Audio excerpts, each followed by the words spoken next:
আরে আজকে আমি এত আনন্দ করতেছি, আজকে যে আমার কারেন্টের বিল আসবে আমার তা তো মনেই নেই।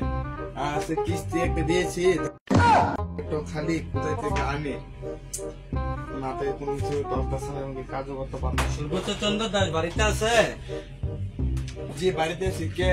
আমি বিদ্যুৎ অফিস থেকে আইছি ওই কারেন্টের বিল নিতে।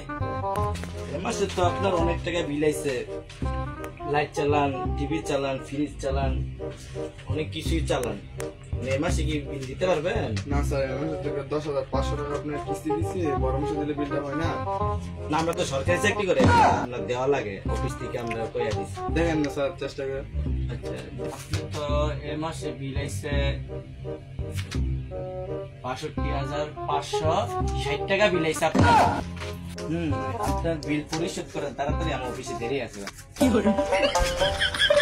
ভাই আমার কারেন্টের বিল দিয়া ভাই স্টক করেন ভাই, নাহলে আমার সরকারি চাকরি থাকবো না ভাই।